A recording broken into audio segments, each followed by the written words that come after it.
Hi and welcome to another episode of the Inquisitive Artist. Today I'm delighted to be speaking with Isabel Langtry, monumental sculptor and principal of the Hampstead School of Art.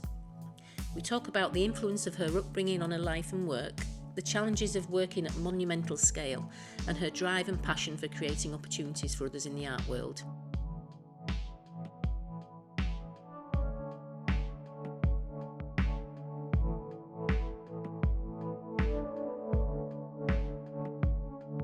We first met when I won the Women in Art prize for the Hampstead School of Art Emerging Abstract Artist in 2023, and I've been fascinated by your story ever since. You're a monumental sculptor, you're the principal of Hampstead School of Art, and you're a great supporter of artists and art education. And there's so much I want to ask you. It's hard to know where to start, really, because you've got so many hats and so many strings to your bow. And no doubt one path affects another, so I'm going to try and weave them together as best I can. So, you were born in Lagos, Nigeria. I was. And your mother and father were scientists. What sort of scientists were My they? father's a surgeon. Right. And my mother was one of the first people to be allowed to study physics in the 1940s, maybe early 1950s. So she was, I think, the only one of three women at Santiago de Compostela University in Galicia in Spain. And she was wonderful. You know, her observations about life and the way that she approached things was great for me. And she was Spanish, obviously. My mother was Spanish. She was born in Havana in Cuba. Oh, wow. Yeah. And your father, was he English? So that's a complicated story. Okay. But in that part of Spain, many years ago, there was an English enclave of shipbuilders. And my grandfather was actually born in Gibraltar. Right. And as a young man, he wanted to be a football player, a professional footballer. He was a very good footballer. And so he left Gibraltar, aged 18, to look for a football team to play for. But in Spain in those times, there wasn't one. But he did find work in the shipbuilding yard in northern Spain, which was English.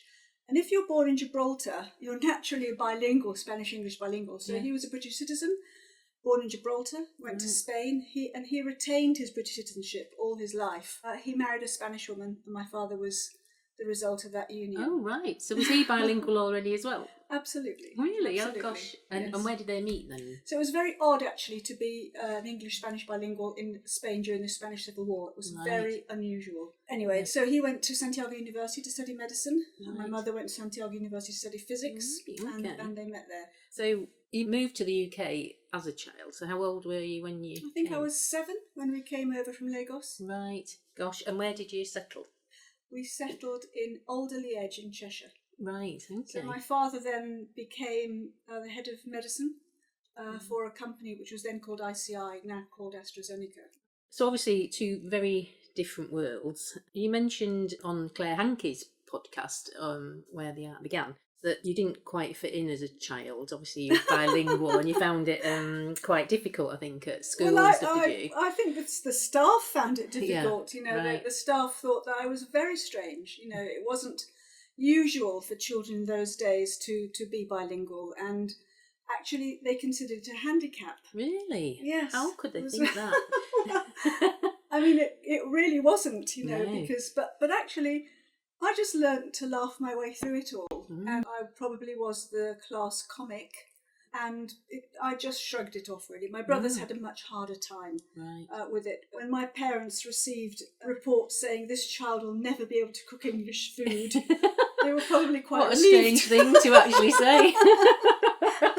Not that you couldn't do anything else, but you'll be able to cook. It's like anywhere in any part of the world. If you're not a photocopy of everybody else, it's considered to be strange. I mean, luckily things have changed a lot now. Yeah, and do you think that not fitting in so much and that otherness is what sort of helped direct you towards art? Or I think that it certainly helps me to identify in other people their fragilities, or perhaps their feelings of discomfort, or makes me maybe a little bit protective of people who need protection. And it's a feature of Hampstead School of Art that we create bursaries for people who wouldn't otherwise have opportunity.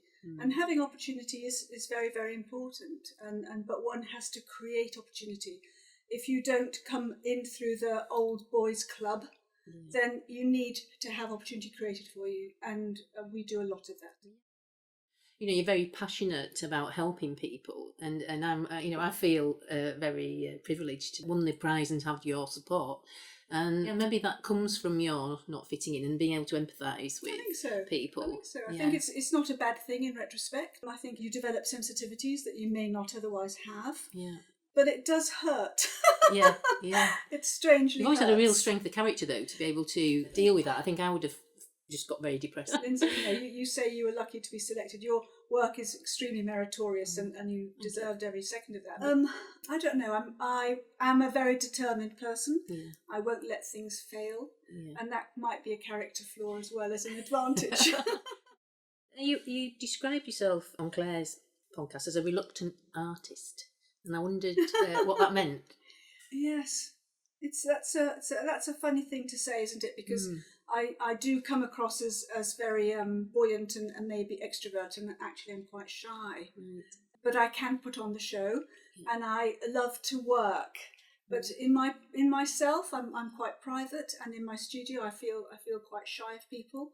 So being an artist is, unless you lock yourself away, nobody ever sees your work. You have to make that effort, you know. And my work is quite effervescent, and maybe that's a part of me that I'm projecting in a different way.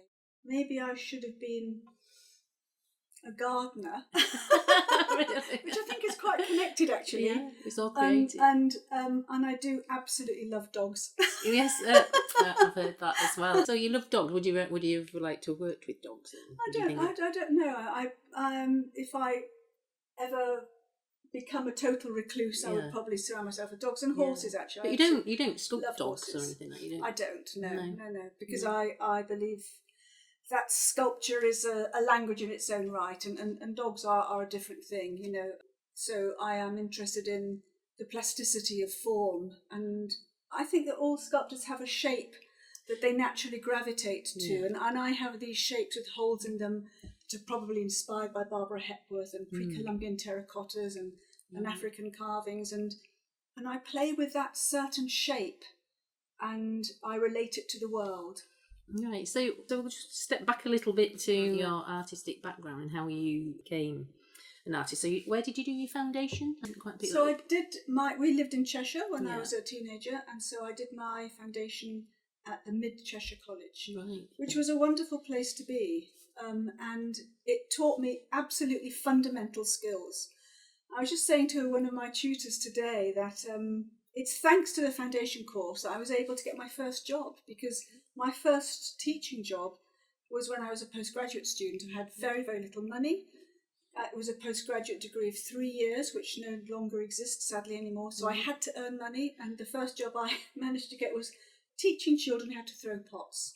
And that's a skill I learned on foundation course, you know. So I learned how to cast plaster, how to throw pots, how to build things, how to make paintings, how to draw perspective, all those skills I learned on my foundation course. Yeah, I think foundation is so important, isn't it? And it quite often gets skipped these days, doesn't it? And people go straight to I think it's really fundamental, and I think that many people, I know that medical students these days like to do an art foundation course as well, because it gives you skills, you know. And part of my objective here at Hampstead School of Art is that our foundation students leave us knowing how to make things stand up, because it's a very difficult thing actually to make a sculpture stand up. Yeah, you know, absolutely. how to do printmaking, how to paint, how to repair a canvas, how to how to work with clay.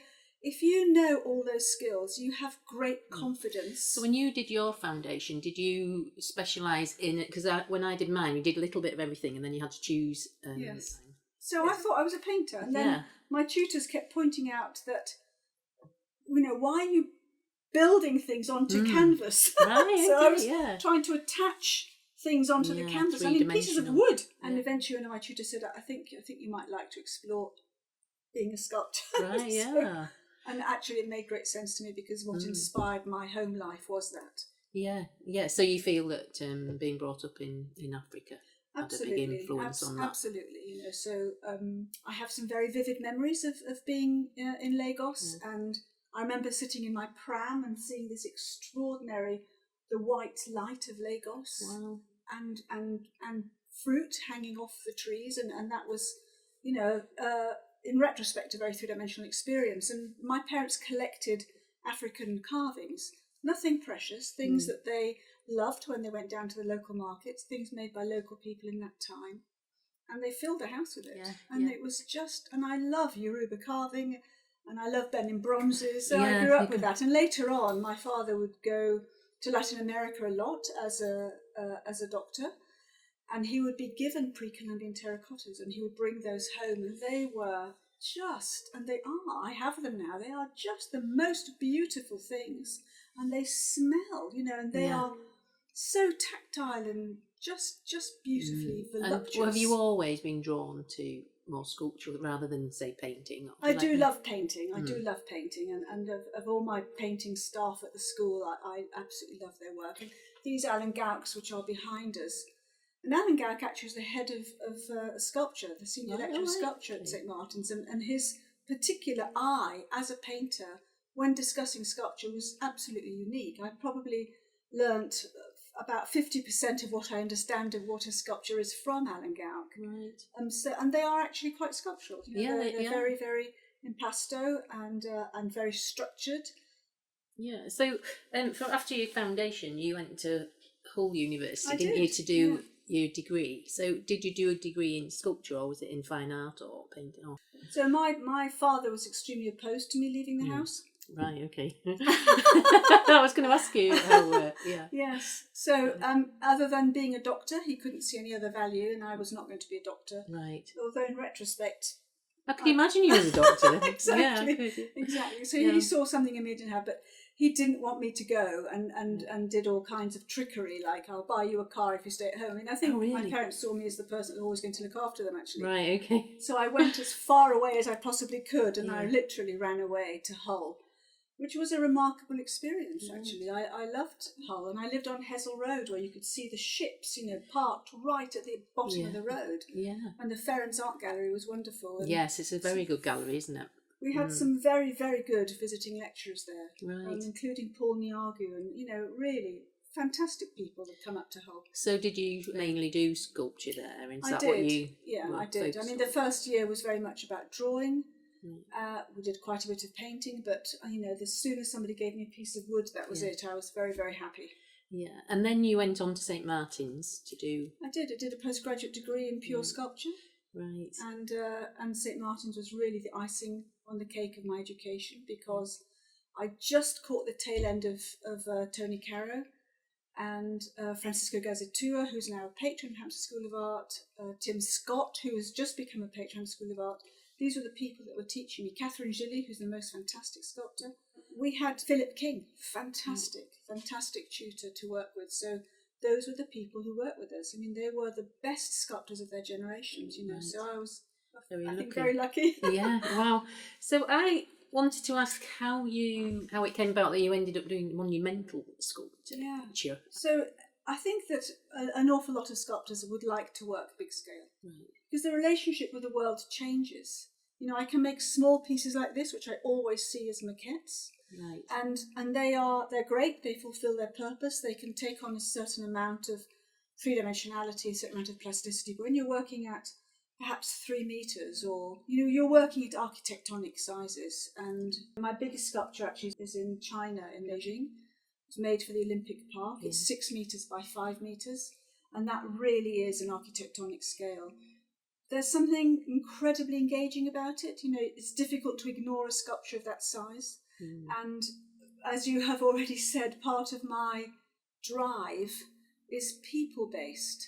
So if you can put a sculpture in a public space where people don't have to pay to access that, where people can relate to it and have a conversation with it and see the emotional value perhaps of something you have made and bring their own emotional value to that, I think it does add something to the ambience, to the environment.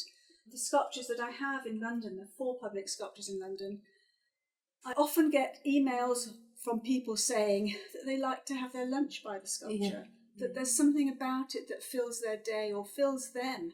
And that means a lot to me, So what I do as the principal of Hampstead School of Art in my community-based work is the same as what I do in my sculptural work. And so bringing those things together, I mean, I just see it as the same thing, being able to bring art to people at various different levels in various different ways is what drives me. Right. So at what point did you start to go big? Well, that's really thanks to Francisco Gazatua, who is probably Chile's most prominent sculptor of the moment. And Francisco invited me to go and work in his studio, and together we made a very large piece of work, which is now in the Prado Park in Chile, and that was part of a symposium. And that was a very exciting thing to do. So that was my first very big piece. I had made a piece before that, a bronze, which is actually, this is the maquette of it, and this is in a school. I made it for a school in Brook Green in London, Right. and that's about 2.5 metres tall. So that was my very first public sculpture. And then I went to Chile and made my second large piece. Wow. And it really has all come from there. So this is what it is about opportunity. You know, if you can create opportunity for somebody and they can make positive changes, and Francisco did that for me, and other people have since then, and I do it for other people. So if we all join hands and walk together. Yeah. So it is a lot to do with who you know and meet. And Well, it took a very long time. yeah.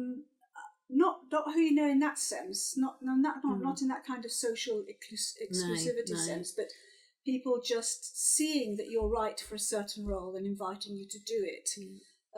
You know, because I know nobody, you know, but some people have been very kind to me. Yeah. There's obviously the technical aspect of creating something large. But do you always start small, so you create a maquette and then you go big? So do you have a very big studio? I do have a big studio, and it's in a chapel in a cemetery in Hampstead, and we also use it for teaching in. Right. So my whole process is about sharing that experience. Yeah. And I do have a very large gantry. I can lift sheets of steel up and stones up. So yes, you do need to have specialist equipment. I have a welding kit there, so I am able to do that. I am able to cut with a plasma machine.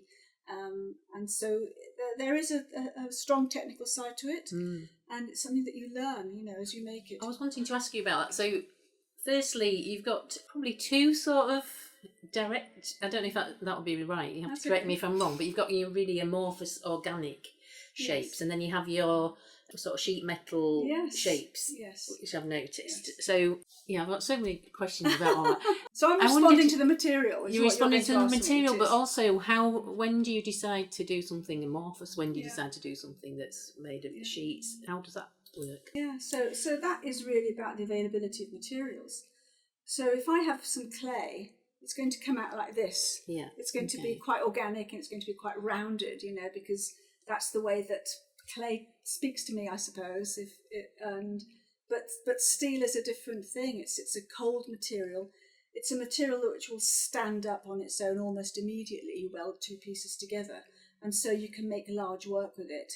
And it is a different feel, although my shapes do recur in whichever material I'm using.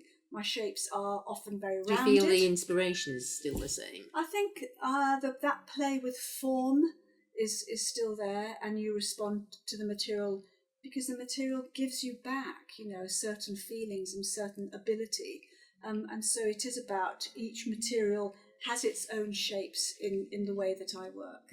So I've seen you have the bronzes like petals outside, which I'll take a photo of, and in Berkeley Square where you have it covered in mosaic. Is that the same?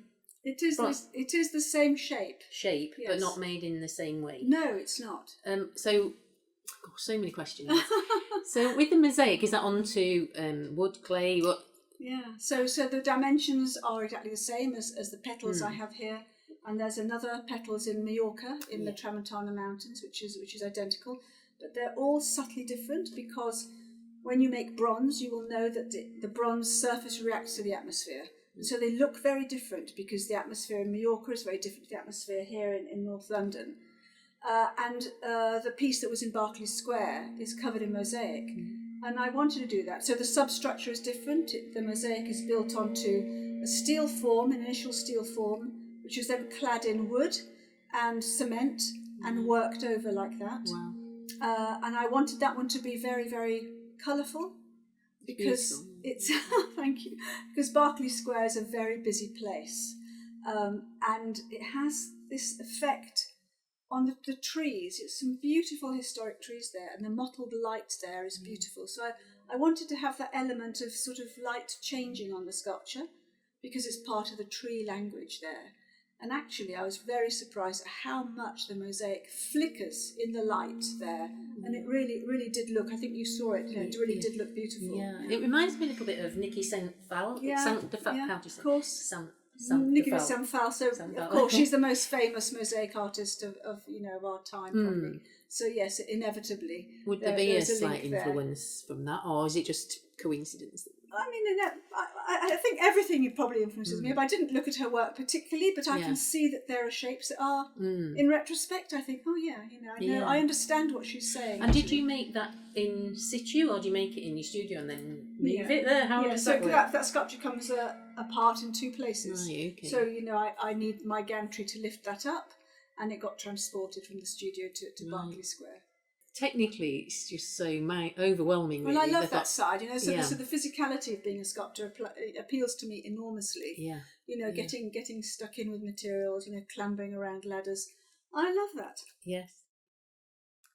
So with the bronze, how do you make a model so big that you can then turn it into bronze? How does that work? Okay, so with petals here, that was I made the maquette. And then we go through an enlargement process. Up there you'll see part of the marked up enlargement. So that petals came out of a sculpture of about 80 centimetres, and we mark it up, and you have to work out the dimensions of it, because making something of this size and transferring it to 3 metres, everything about the volume, everything about the scale of it is shockingly different, So you anticipate that in stages. So what happened with petals is that we cut some very big blocks of foam, and I'm working with a technician here. Big work, you often need help. Yeah. And so again, it has a steel substructure, and then blocks of foam come around it, and you carve the blocks of foam into the shape, and then that gets cast in pieces. Those pieces are cast in molten bronze, and then they get welded together and polished over. Right, and does somebody else do that for you? Oh, You don't do that.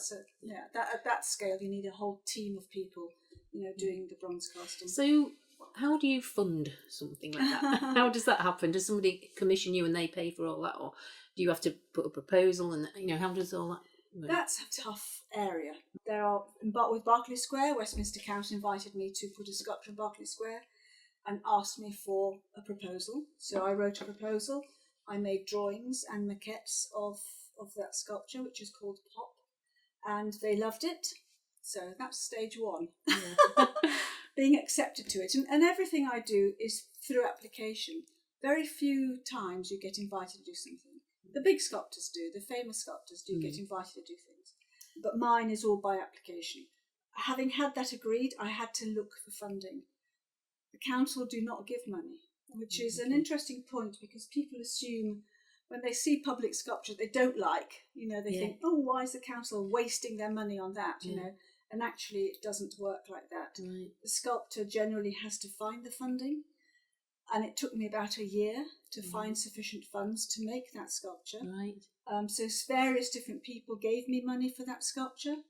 And MTech, who were the installers of it, gave me a little bit of a fund. So people, it all got pieced together bit by bit by bit until there was enough money to construct it.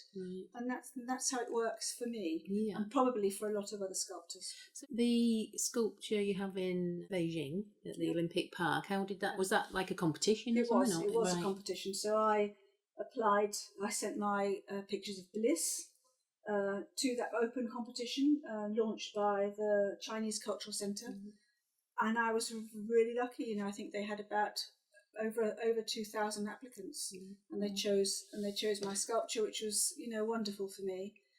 And so they pay you for the maquette, and they manufacture the big piece. Okay. Yeah.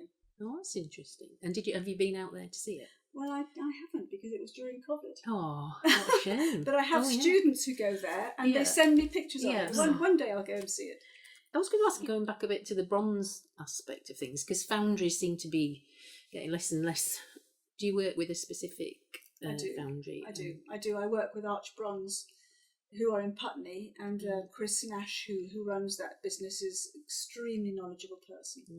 And actually for the London Sculpture Prize, which is a new project I launched in June, various people sculptors from abroad are going to go to Putney and use Chris Nash. It's a very nice, very happy And scenario. they can do very large scale. They won't in this case, but arch bronze can make big, and they make petals. Right, okay.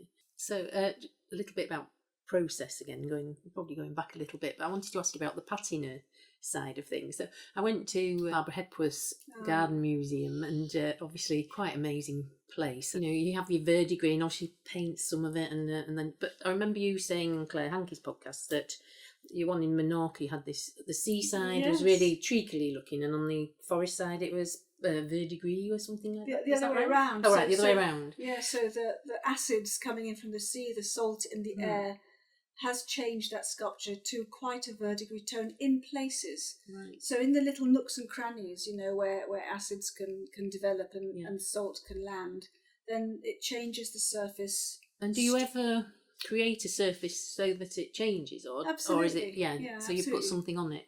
Yeah, so you treat bronze with acids. Right. You know, sometimes just milk can work very well on the bronze surface. You can heat it up and add those things to it. So depending on what acid you use, you get different colours. Right. However, when the sculpture's been outside for a very long time, it does tend to go the kind of this colour eventually. Yeah, I find that fascinating. See, I think if I was a sculptor, I'd be yes, really interested in all that sort of thing. Right. So I wanted to ask you about, obviously you're influenced by your African heritage, but what about in terms of sculptors and artists?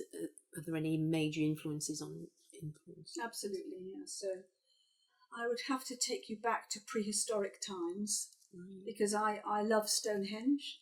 I also love the Venus of Willendorf that was found in Germany.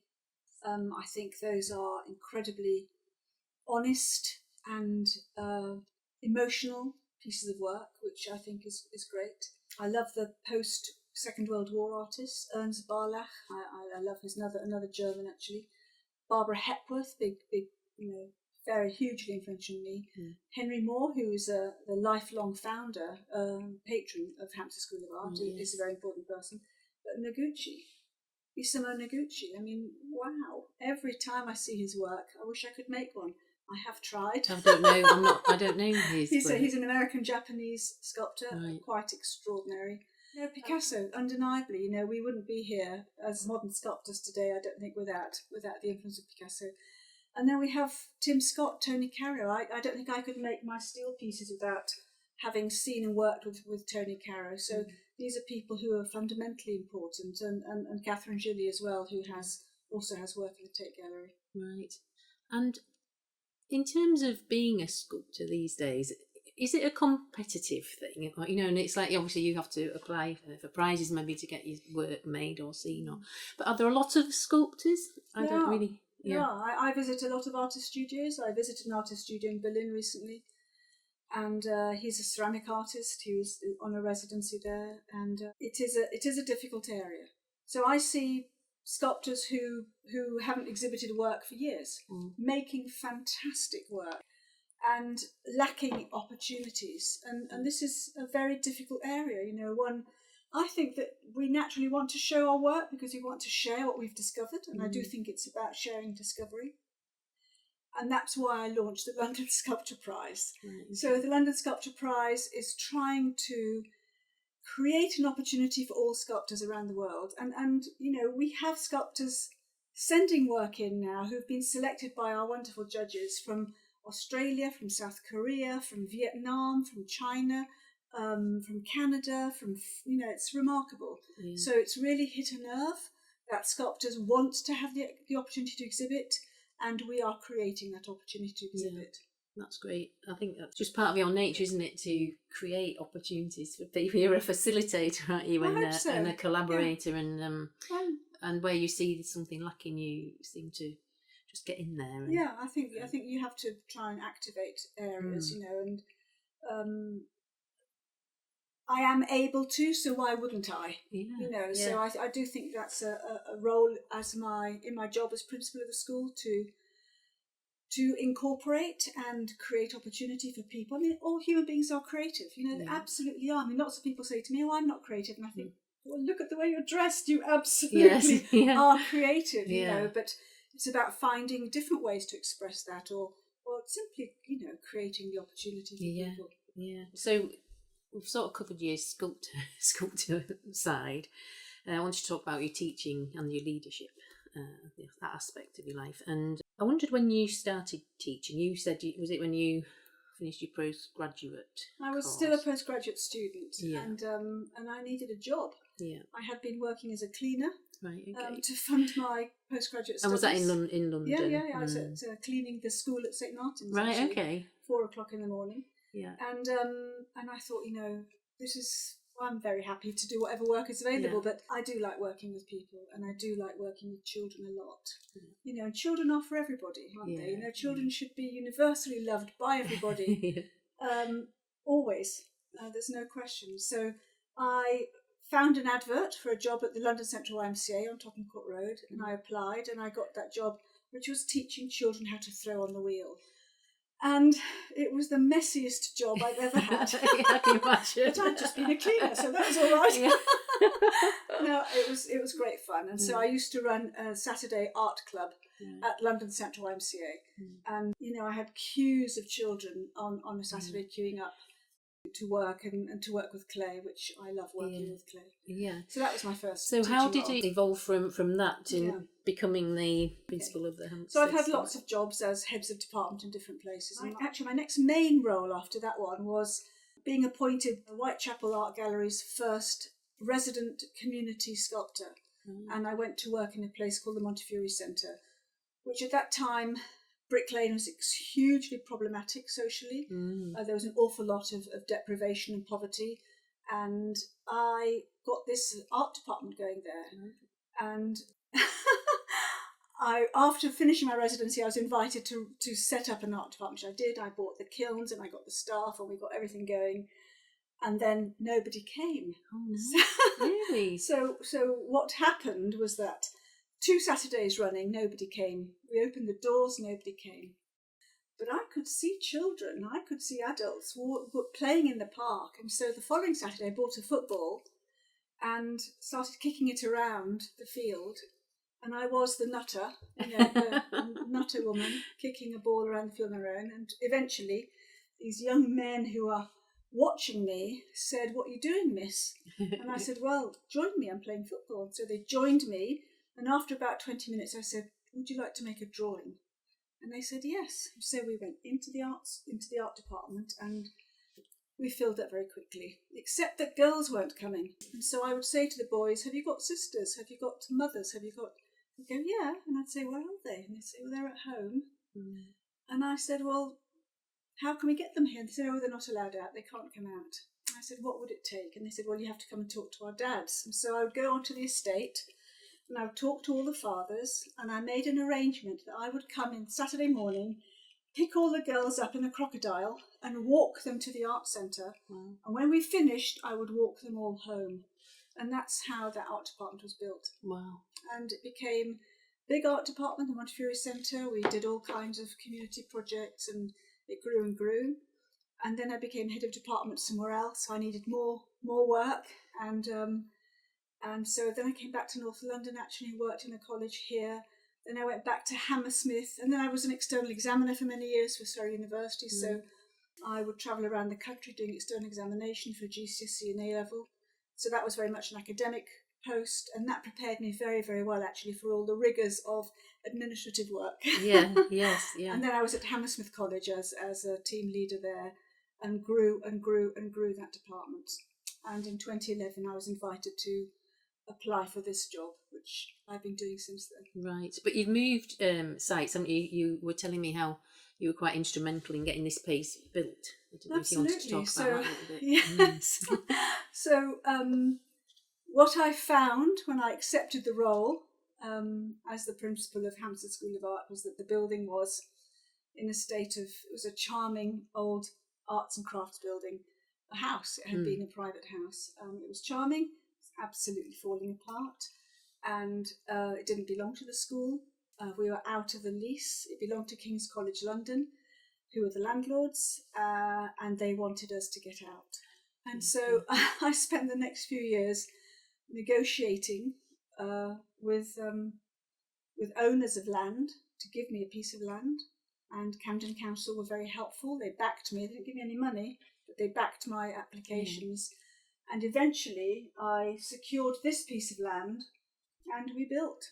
That's absolutely incredible how you managed to do something like that. I'm absolutely in awe of your capabilities and how you get things done. It's great fun. But I have hard this unrelenting determination, that things won't fail. Why is that? What is that? I don't know what that is, but as I say, it's probably a character flaw as much as it is an advantage. This is a very special place. And, it is. This was designed by Alice Morrison, who today are the biggest architects in the country, and they were a wonderful team of architects to work with. So together we designed a 6 specialist studio building with a floor for admin and a cafeteria and an art gallery. It is a very nice place to work. We have 4 kilns. We have a printmaking studio. It's a very comfortable building. It's a building that is easy to look after, and that's very important in art school because you have to keep it clean and tidy. And it's a lovely place. How do you find your students? How do they find you? I do a lot of outreach work. As you have probably guessed. Yeah. So one of my first jobs when I became the principal was to observe. So I don't change anything until I understand something. And I would say it took me 2 or 3 years to observe how the school operated, what needed to be done, and then activate that. And I at that time felt sad that we had no external work happening. And I had come from another school that I'd worked for, actually a local authority art hub I worked for, and I was very aware that in Camden there are a lot of very isolated people. You wouldn't know that necessarily in certain parts of it, but there are. But Covent Garden particularly took my focus, because Covent Garden is a tourist hub, as you know. It's a very, very busy place. But if you look up at the top of those buildings, there are apartments. And sometimes people haven't come out of those apartments for years. And I knew that through some other charitable work I was doing. And so my focus was to try and get those people a centre, a place where they could come safely and make artwork. And so I ran a group for quite a few years there. I would go out of the school and teach it myself because that kept costs down and it kept me in touch with them. And at that time, I think I was running 4 art clubs that were free for local community in order to engage people and to create this opportunity of creativity. And we now, COVID did very much kill those because people couldn't come out of the house, but we still run 2. And now we do a lot of in-reach as well as outreach. So our in-reach often consists of people who are affected by homelessness, for whom I find money for them to come here. Nobody knows who is homeless. This is entirely confidential. And other people who wouldn't otherwise have access to art education or really specialist education of any sort. So I find the funds to make that possible for people. So that's very much our in-reach. And that's very important to me. Now, I've always thought, and this is something that I learned at Hull, that art is for everybody. Should not be the exclusive area of any particular group of people. Art and creativity is natural to human beings, and the potential to make it should be there. So that's very much at the heart of the school. You have a very high standard, though, it seems to me. So that's obviously very important to you as well. Very, that you have very important. So how do you achieve that? So we are not, we're not craft makers, if you like. We're not sticking things together and making patterns. I do believe in the sequential development of ideas, and and my staff know that. We and the children actually, because we run a children's art school at the weekends. It's not about them copying a pretty picture and taking it home. It's about them understanding a process. And what that does is that engages children who think in lots of different ways. And I know our children aren't going to be artists. I know they're going to be whatever they want to be, whether they're professionals, dentists, doctors, lawyers, plumbers, it doesn't matter, but they're going to take that idea of thinking through, planning, and sequentially developing through a variety of materials until they find the outcome that they're looking for. That's the most important thing. And I think that is, I hope, the way that we teach. I know it's the way we teach because I walk through our studios on a daily basis, several times a day. We offer 1,000 learning places a week here, and it's a busy place. So we are open from the early morning till the evening and throughout the weekends. We never really close. No, it's amazing. It's absolutely amazing. No, it's and great I've fun. had you thankfully gave me a little tour around last year, around all the different studios and everything. It's really, really amazing. You have so many different roles. How do you balance it all? Well, I just don't find it a problem, So a lot of people ask me that question, and when I think about it, I think, well, I just think that time for me is kind of flexible. I can squash things into that 1 hour, and then I might, I just squash things in, and actually just really love it. Tell me more of that. It just amazed me how you do what you do in the time that you. No, for me it's entirely natural. It's not an effort. I do love what I do. I'd like to do more of it, and to be brutally honest, I never think I'm busy enough, and I never think I work hard enough. Yeah. I was just going to ask you a little bit about, because I just seen on Instagram that you're collaborating with a coffee company, and that they've got your design of pop at Berkeley Square on their packaging. Yes. How did that come Well, that was a wonderful bit of serendipity. Yeah.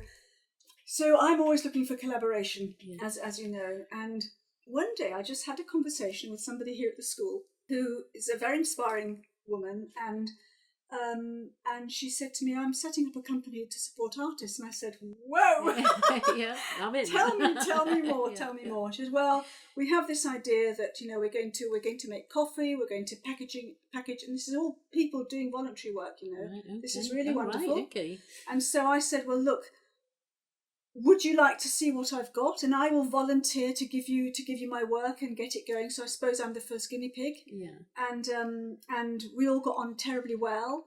And their product is genuinely lovely, delicious, Yeah.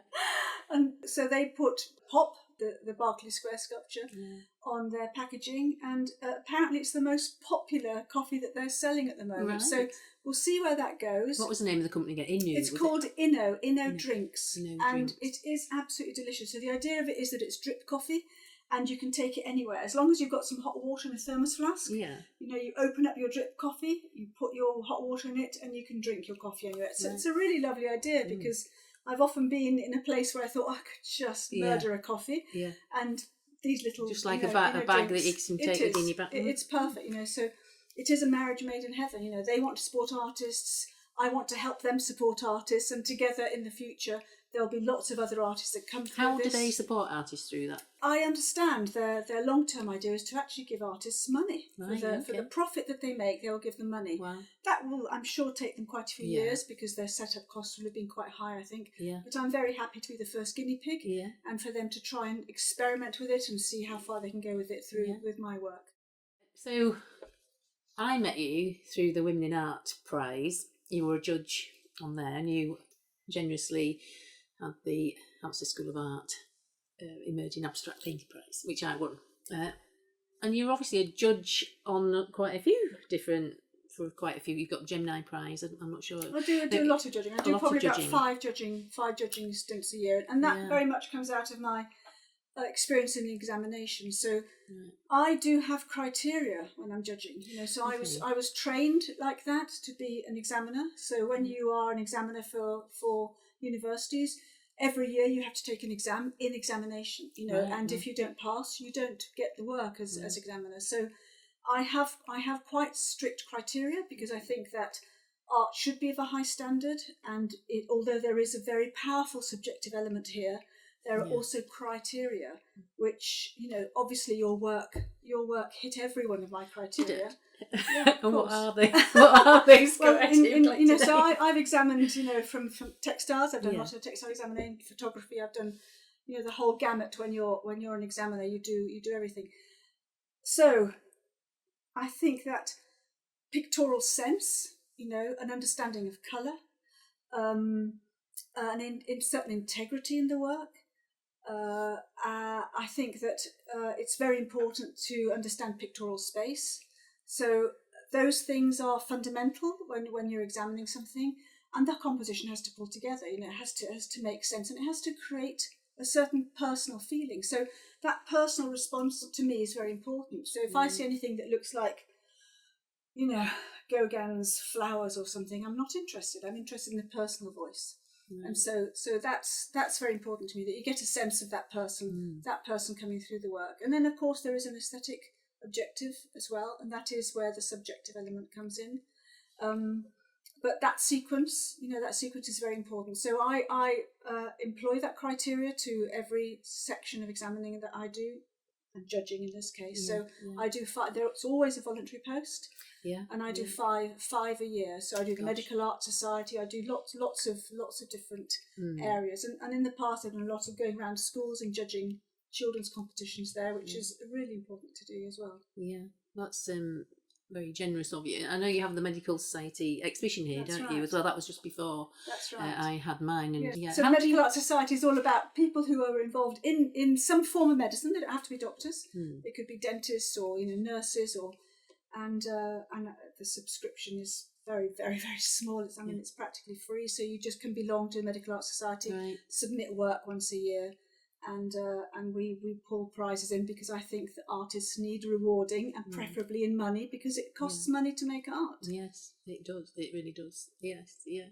Well, I think that's probably exhausted if I'm not worn you out. So Not at all. I just wanted to really thank you for your time, managing to squeeze me into your busy schedule. My pleasure. And it's been such a joy talking to you. Nice, thank you for coming. Thank you so much for listening. If you enjoyed this episode and would like to hear more, please let me know. Feel free to like, share or drop me a message. It really helps spread the word. Until the next time.